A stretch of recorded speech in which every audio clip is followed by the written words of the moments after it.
E o tema da minha mensagem é o tema do mês de missões, até que todos o conheçam. Nós temos uma missão que é fazer o nome de Jesus ser conhecido até os confins da terra. Até a menor tribo, a menor aldeia, o menor vilarejo. Até aqueles dialetos falados por 200 pessoas. Porque a gente não pode aceitar que uma pessoa em sua língua materna não tenha nenhuma passagem da Bíblia. Existem muitos dialetos, muitos. Dialetos esses que os seus falantes só falam ele. Não é o dialeto mais uma língua grande. E esses dialetos não têm, alguns desses dialetos não têm sequer um salmo traduzido. É óbvio, né, que uma parte deles tem o Novo Testamento, aí uma parte maior tem só um pedacinho do Novo Testamento, aí uma parte maior ainda tem só Provérbios, porque antigamente o pessoal começava a traduzir Provérbios e Salmos. Ou seja, uma parte pequena desses dialetos tem o Novo Testamento inteiro, aí vai diminuindo, certo? Então, uma porção menor da Bíblia, mais dialetos tem uma porção menor. Aí vai diminuindo até mais dialetos terem o quê? Nada. Nós precisamos ser impactados por essa informação de que existem pessoas que sequer têm a palavra Jesus no dialeto dela, que não foi traduzido ainda. Só que a gente sabe que a gente é salvo pelo nome de Jesus, né? Pela pessoa de Jesus. Como que a gente faz? Então a gente precisa orar sobre isso, a gente precisa se envolver com a causa missionária. Existem pessoas, então eu falei sobre dialetos, certo? Existem pessoas próximas a você que nunca ouviram falar sobre Jesus. Você fala impossível. Muito possível. Deus não te mandou para as nações, mandou, né, porque você está nos Estados Unidos, mas do jeito comum que a gente olha missões, Deus não te mandou para as nações, mas Deus trouxe as nações até você. Porque muitos de vocês trabalham com outras nacionalidades, ou prestam serviços, ou são fornecedores de nacionalidades que não seja nem brasileiro e nem americano. Então Deus trouxe as nações até você. De repente você é a pessoa que não precisa ir, mas você pode evangelizar um indiano. A gente tem muito contato com indianos aqui. A gente tem muito contato com paquistaneses. A gente tem muito contato, obviamente, com os hispanos. Qual cultura mais que você encontra por aí? Haitiano, tem muito haitiano. Russo, tem muito russo, verdade. Coreano, muito, cidades de coreano. Já pensou se você tem o prazer de conhecer um norte-coreano? Que é muito difícil, porque eles não podem sair de lá. Mas já pensou se Deus te dá essa honra? Meu Deus do céu, você dedica a sua vida para pregar o evangelho para essa pessoa. Quais outras nações você cruza por aí? A gente falou russo, falou Coreia. Hã? Não estou ouvindo. Irlandês? Irlandês. Ucraniano, aí ó, ucraniano, precisamos alcançar. Qual mais? Árabes. Hã? Italiano, português também tem muito. Chinês, verdade. A China é um dos lugares mais difíceis de pregar o evangelho. Se você ganha um chinês para Jesus aqui, você pode mudar a história da província dele lá, que ele pode mandar e-mail, mandar carta, mostrar a transformação de vida dele. Então eu quero que hoje a gente seja impactado pela realidade de que nós somos missionários e nós estamos em missão. São duas afirmações diferentes. Porque às vezes a gente fica, eu sou missionário também, porque eu ouvi falar que todo mundo é missionário. Você é missionário também e você está em missão. Qual é a sua missão? Fazer o nome de Jesus chegar o mais longe possível. Mesmo que você não vá, você pode orar por alguém, você pode enviar os seus recursos financeiros, você pode pregar para essa pessoa que vai. Até que todos o conheçam. Hoje no Brasil existem pessoas, no Brasil, maior país cristão do mundo, né, por causa do catolicismo. Hoje no Brasil existem pessoas que nunca ouviram falar o nome de Jesus. E se você pensou aí, impossível, O Brasil é muito grande, irmãos. Você entra no interior de Minas Gerais, existem comunidades quilombolas que as pessoas fingem que elas não existem lá. E as pessoas de lá, muitas, os mais velhos, nem falam português direito. Eles não sabem quem é Jesus. Existem dentro do Pantanal, Mato Grosso, como é que é o nome daquela reserva? Bem famosa, tem um filme com o nome dela, mas enfim. Aquela grande reserva lá, onde abrange o Pantanal, existem centenas de tribos, centenas, que nunca tiveram contato com o homem branco. Até porque tem um lance de governo e de política que não pode, né? Não sei se vocês sabiam disso, né? Você não pode evangelizar. Você não pode chegar lá, eu e meus amigos da Jocum e vou entrar aqui nessa tribo. Você é preso pela FUNAI, obrigado. Preso mesmo, preso, cadeia, crime federal. No Brasil. Então existe a gente conhece um irmão aqui na igreja que ele voa, ele tem um aviãozinho pequeno, e ele voa com os missionários para lugares estratégicos. No Brasil, irmãos. No Brasil. Imagina nos outros lugares do mundo. Eu já contei essa história aqui, eu já entrei para rio adentro na Amazônia, eu encontrei pessoas que falaram, Jesus. Aí eu falei assim, não é possível que você não sabe quem é Jesus. Não, você está de brincadeira comigo. Não sabia. Às vezes você está do lado de uma pessoa assim.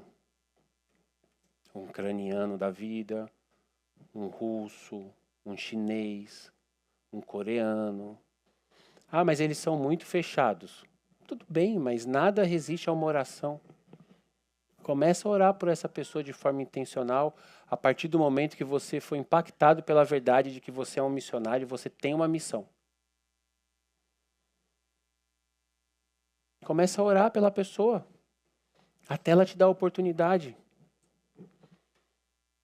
Eu contei aqui, aliás, eu publiquei na internet. Nós mudamos para a casa que nós estamos em fevereiro do ano passado, né? Fez um ano. E aí nós conhecemos o nosso vizinho, são 3 jovens que dividem um apartamento. 3 meninos brasileiros. E eu tenho uma facilidade com os jovens amam a Érica é imã de jovem, então começamos a orar por eles. Eu nunca tinha visto eles na vida, a gente não conhecia eles, não sabia o nome, nada. Começamos a orar. Em família, as meninas, a Maria Flor. Senhor, alcança os nossos vizinhos, que a gente possa ser bênção aqui. Coloca graça nos relacionamentos, Senhor. Coloca amor, que a gente se goste, que a gente se dê bem. Não foi uma oração, orando. Aí um dia encontra um na escada, dá oi. Aí outro dia, porque o chato aqui percebe que jovem é jovem. Aí o lixo é uma bagunça, e tá bom, vou arrumar, né? Aí neva, ninguém faz nada, tá bom, vou servir. Aí você vai, ora, serve, ama, leva um bolo, ora, serve, ama, aí cruzei com o Gui. Aí nos conhecemos, e começamos a nos cumprimentar. Aí chamei para ir na célula, já lá na frente. Vou um dia, sabe a história? Aí passo o tempo, não falo nada, sirvo, oro. Coloco Maria Flor para orar, a Érica para orar. Serve, ora. Aí encontra de novo. E a célula? Ah, eu vou um dia, tá bom? Aí, um belo dia, e essa história é fantástica, a mãe dele que está no Brasil, mãe, preocupada com o filho, jovem, solteiro, nos Estados Unidos. Meu filho, você tem que ir para uma igreja.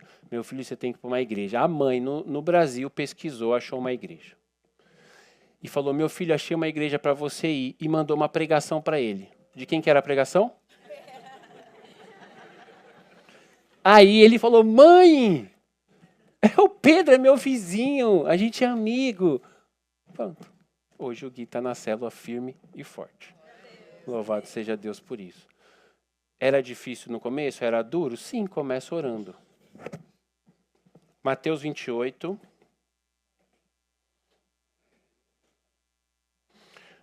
Mateus 28, do 18 para frente. Nós vamos ler 2 textos. Diz assim, verso 18, Mateus 28. Então, Jesus aproximou-se deles e disse, foi-me dada toda a autoridade nos céus e na terra. Portanto, vão e façam discípulos de todas as nações, batizando-os em nome do Pai, do Filho e do Espírito Santo, ensinando-os a obedecer tudo o que eu lhes ordenei. E eu estarei sempre com vocês até o fim dos tempos. Texto clássico da fé cristã, a grande comissão. Nesse texto aqui, nós temos uma promessa e uma missão. Uma missão e uma promessa. Então você vai sair daqui hoje com uma missão e uma promessa. É importante para vocês conhecerem as promessas de Deus. São textos específicos onde Deus faz um comprometimento com você. Quando você conhece esse texto e você passa a viver por essa promessa, o nome disso é fé. Fé é uma coisa só. Acreditar no que a Bíblia diz. Só isso. Tudo fora disso não é fé. É pensamento positivo. Ah, eu gostaria que tal coisa acontecesse. Eu tenho fé que tal coisa acontecesse. Não é fé. Pensamento positivo. Você pode usar a palavra fé, não tem problema, mas é importante que no seu coração e na sua mente você saiba que são duas coisas diferentes, porque a fé, ela nunca é decepcionada. Porque se você espera que tal coisa dê certo, que o documento saia, que o filho seja aprovado, que o salário aumente, aí você usa a expressão, eu tenho fé que tal coisa vai acontecer, estou jejuando, e não acontece, no seu subconsciente fica uma marca. É possível que a fé não seja realizada. Mas a fé sempre vai ser respondida. Porque a fé tem a ver com um ser que é eterno, ele não muda. Então, se ele falou tal coisa vai acontecer. Quando você acredita nisso, o nome disso é fé. Então, você precisa conhecer as promessas. Qual é a promessa que está aqui nesse texto? Lê aí. Eu estarei com vocês todos os dias. Então, se você acredita nisso, sua vida já muda. Se você acreditar nisso hoje, sua vida vai mudar da água para o vinho. 90 vai fazer... Por quê? Porque a partir de agora, tudo que você viver, você vai lembrar que Jesus está com você. Logo, tudo que você está vivendo não vai ter mais o peso que tinha antes. Nem as coisas boas, nem as ruins. Porque quando você viver uma coisa muito boa, nada é tão bom quanto ele. Então, você não vai ser surpreendido. Se você viver uma coisa muito ruim, ele está do seu lado. Porque quando as ondas castigam o barco, onde Jesus está? Dentro do barco. Então por que você fica nervoso? Aquieta-te, ó minha alma. Meu Salvador está aqui. Só que a gente não acredita nessa promessa. Por isso a gente vive ansioso, inseguro, entendeu? Se protegendo de coisas que a gente nem sabe o que vai acontecer. Não, esse dinheiro aqui é para se o carro quebrar, esse aqui é para se o Trump for impeachmentado, esse aqui é para se o Trump voltar, esse aqui é para se o Lula não sei o quê. Esse dinheiro aqui é para se no Brasil tiver uma crise maior do que a que está tendo, eu tenho essa reserva. Isso é precaução, Pedro. É precaução do quê? De uma coisa que você nem sabe o que vai ser. É Deus? Então, se você age como Deus na sua vida, é porque a sua vida não tem um Deus. Então, você não acredita que Jesus está com você todos os dias da sua vida. E aí você anda pela vida como se ele não estivesse. Atos 1, mesmo assunto, Jesus conversando com os discípulos. Atos capítulo 1, versículo 6. Nós vamos falar sobre essa promessa.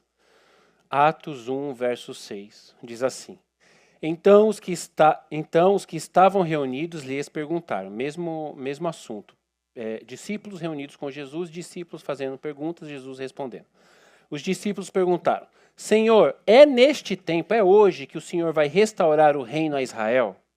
Jesus responde com educação: Não lhes compete saber os tempos e as datas que o Pai estabeleceu pela sua própria autoridade.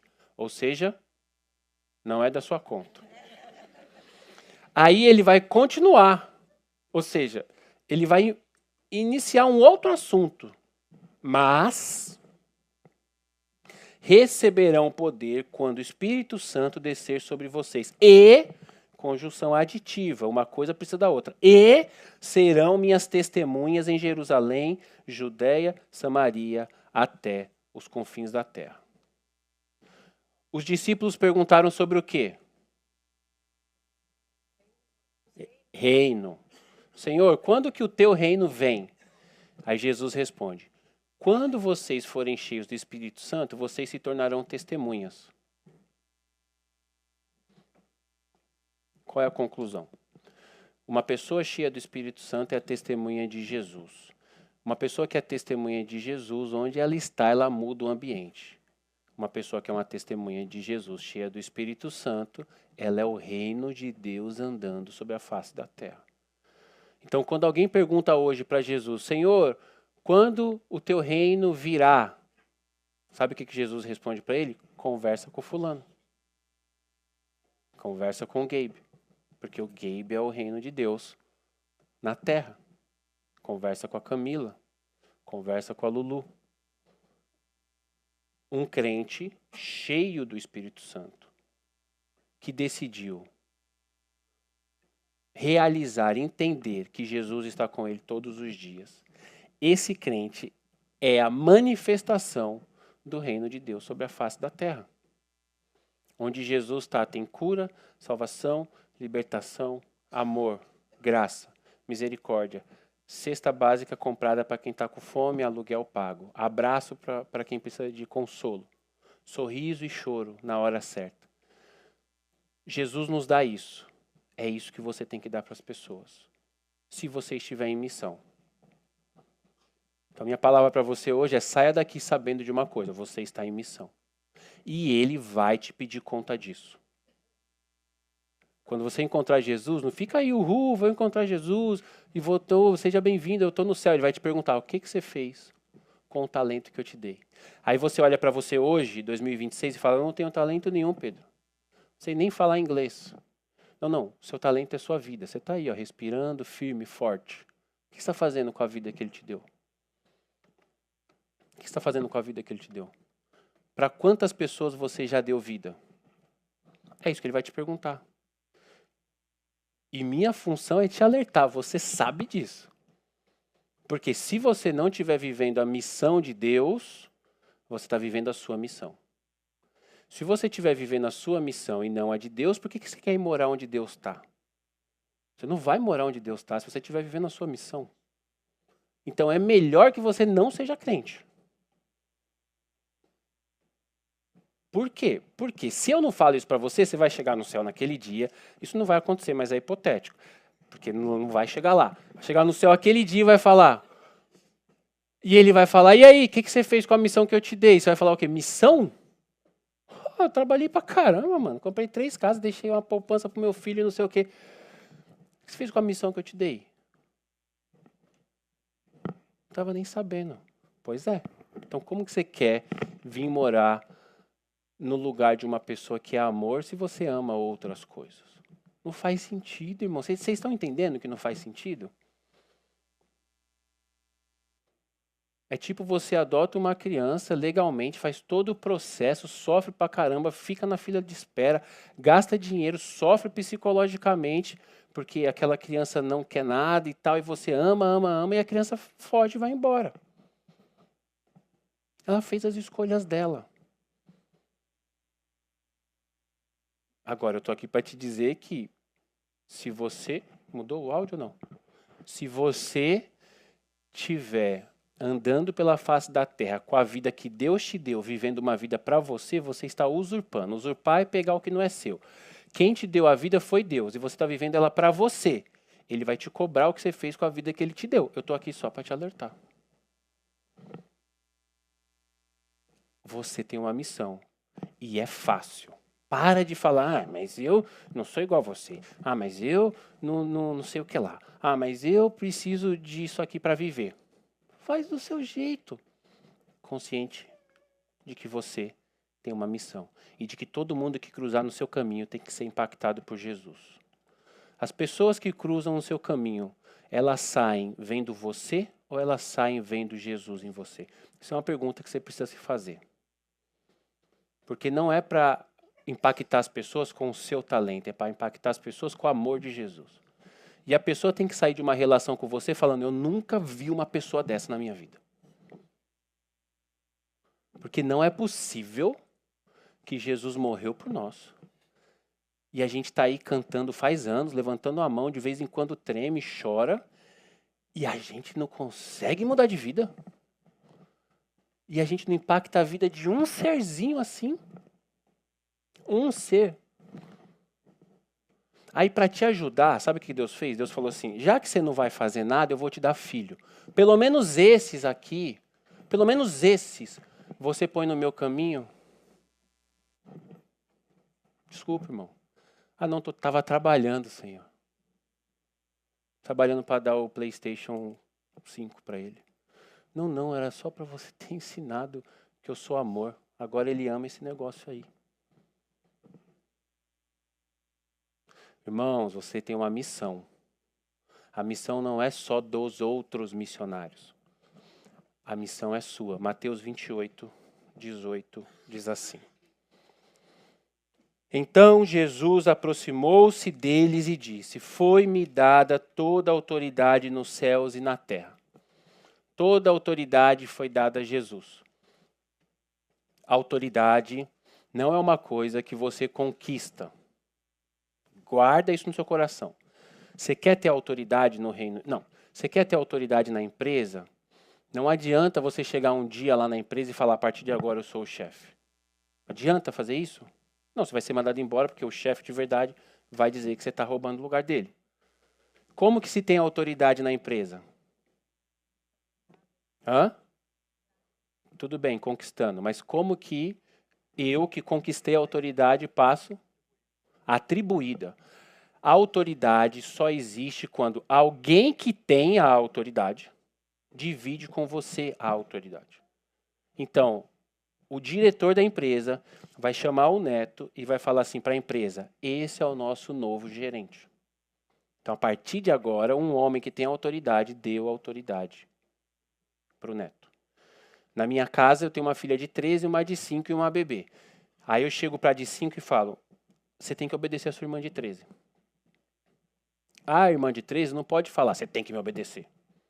Agora pode, por quê? Porque o pai e a mãe, a Érica, nós demos autoridade para Maria Flor corrigir a Amora. No reino de Deus é a mesma coisa. Quer ter autoridade? Não adianta começar a fazer as coisas sozinho. Vou pegar uma curva aqui de Deus e vou voltar. Não adianta começar uma reunião na sua casa sozinho. De onde veio essa autoridade? Foi Deus que me deu. Quem te falou? Quem derramou azeite? Quem pôs as mãos? Quem distribuiu? Quem dividiu? Quem? Pelo menos tem que ter alguém. Não, eu sonhei que Deus me levantou a líder de oração. Tudo bem, os mormons nasceram de um sonho, os testemunhos de Jeová nasceram de um sonho. Toda seita nasceu de alguém que sonhou com um anjo trazendo uma palavra da parte de Deus. Deus o Pai, voltei para a mensagem. Deus o Pai tem autoridade, ele deu para Jesus, Jesus compartilhou com a igreja. Então você hoje tem autoridade por causa do nome de Jesus. Quanta autoridade restou para o demônio? Nenhuma, irmãos. Por isso que você chega, onde você chega é o reino de Deus chegando. E aí, se manifestar um demônio, você manda ele embora. Porque quem tem autoridade ali é você. Ah, e se ele não for, irmão? É sob autoridade. Por exemplo, na minha casa, eu falo para minha filha, tá na hora de trocar de roupa, escovar os dentes e dormir. Pergunta para mim, e se não acontecer? Não existe essa opção. Que mundo que vocês vivem que existe opções? Não, eu estou falando sobre autoridade. Não estou falando sobre conselho. Quando é conselho, é tipo assim, você quer comer isso? Quando é autoridade, é isso que tem para comer. Então, quando você vai conversar não, mas quando você vai expulsar um demônio, não existe a opção de. Se existe a opção no seu coração, você não entendeu o que é autoridade. Porque a autoridade não é negociação. E a autoridade não é da ordem, é isso que a gente precisa entender. Da ordem é coisa de humano. A autoridade fala e o negócio acontece. Jesus fala, Deus falou e as coisas aconteceram. Haja luz. Então você, cheio da autoridade de Jesus, vai sair pelo mundo a partir de hoje, cumprindo a sua missão. Você precisa fazer com que as pessoas conheçam Jesus. Verso 19. Então, lembra, ele falou, foi-me dada autoridade. Portanto, então uma coisa está conectada com a outra. Pelo fato de eu ter autoridade, agora vocês vão. Ou seja, eu deixo vocês ir. Vão e façam discípulos de todas as nações, batizando-as em nome do Pai, do Filho e do Espírito Santo. E ensinando essas pessoas a obedecerem às regras de Deus. Então, vocês precisam ir. No texto da Grande Comissão, no famoso ID, nós já falamos aqui sobre isso, sistematicamente a gente fala para lembrar os irmãos, existe uma leitura linguística do grego de que a gente não tem certeza se o ID é indo, em português, ou ir. Como a gente não tem certeza, teologicamente os irmãos abraçam os dois significados. Nós precisamos ir para longe enquanto estamos indo. Então, quando começa a sua missão, não é quando você pega o avião, é quando você acorda e põe o pé no chão. Quando você acorda, se espreguiça, agradece a Deus por mais uma noite bem dormida e mais um dia que está por vir, e entrega o seu dia para Deus. Quando você faz isso e você põe o pé no chão, você começou sua missão. Vamos para o pau, vamos para a guerra. E onde tiver um demônio, você vai expulsar. E onde tiver uma pessoa triste, você vai aconselhar. E onde tiver um órfão, você vai abraçar. E onde tiver uma pessoa com fome, você vai alimentar. Por quê? Porque você decidiu viver essa vida intencional. Anota essa palavra aí no seu celular. Se você está com caneta, anota essa palavra. Intencionalidade. Anota aí, por favor. Manda uma mensagem para você mesmo no WhatsApp. Intencionalidade. Você não pode fazer nada sem saber o porquê você está fazendo. Ah, por que você trabalha? Para pagar as contas? Não, irmão, pelo amor de Deus. Os normais trabalham para pagar a conta. Você não é normal, você é crente.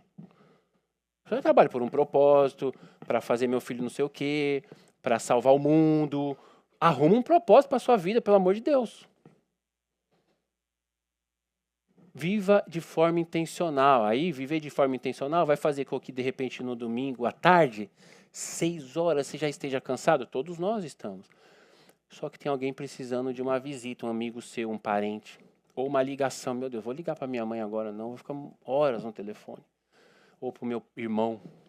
Ele vai me pedir dinheiro de novo. Mas se Deus te incomodou, viva de forma intencional. Você é um missionário. Você precisa mostrar Jesus para as pessoas. ele vai desligar o telefone e vai falar: meu irmão é demais, porque eu percebi na voz dele que ele estava cansado e mesmo assim ele ficou me ouvindo.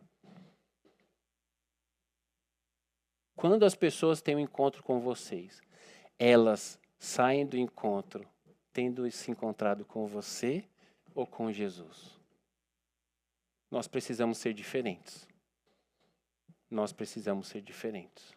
Eu contei uma história meio tragicômica, né? Você não sabe se é ruim ou se é boa.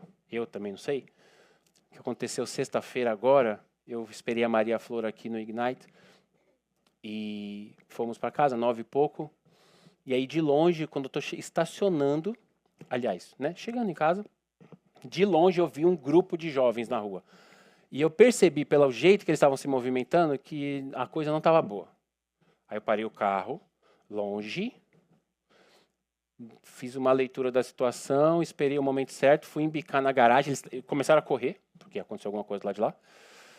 Desviaram do meu carro assim, eu falei, meu Deus. Falei para Maria Flor, cadê o taco de beisebol? Pergunta retórica, porque eu sei onde está, né? Ela falou, tá no porta-mala. Eu falei, filha, até eu alcançar o taco de beisebol, já era. Pois é, irmãos, o pastor precisa ser vulnerável, né? Eu tenho 3 filhas e uma esposa. 4 mulheres em casa. Não posso, não vou falar sobre isso, porque tem gente que não está preparada. O Estado não deixa a gente fazer uma série de coisas, esse Estado. Pelo menos um taco de beisebol eu tenho que ter, irmãos. Ou eu vou deixar alguém encostar na minha filha e eu vou ficar... Tá, mas esquece o taco de beisebol. Aí eu não peguei o taco de beisebol. Eu não peguei. Eu fui com a minha filha para minha casa. Cheguei lá, fiquei na janela vendo, porque eles estavam na minha rua, na frente da minha casa. Depois eu entendi tudo o que estava acontecendo. Eles estavam perseguindo uma garota da outra casa. Perseguindo, xingando, igual a gente vê nos filmes. Tacaram pedra na casa da pessoa. E eu falei, meu Deus, não vai sair um homem aí de dentro, não? Aí eu me envolvo ou eu não me envolvo?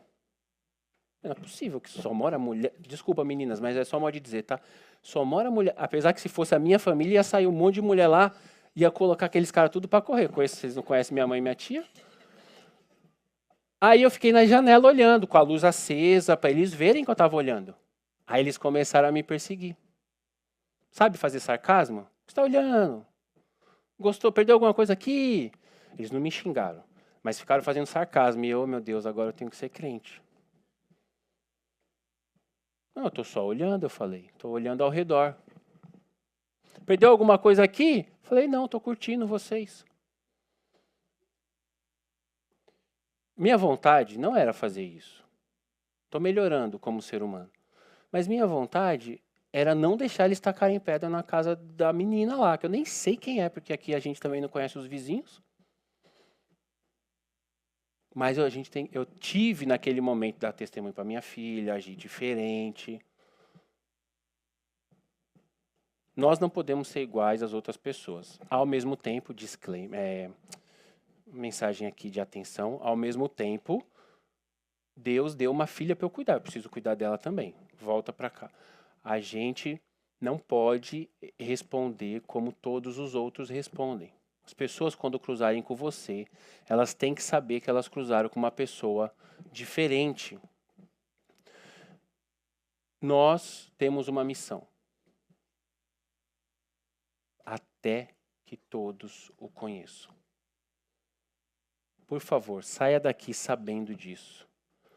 Entenda que às vezes você não pode ir, mas Deus te deu as nações.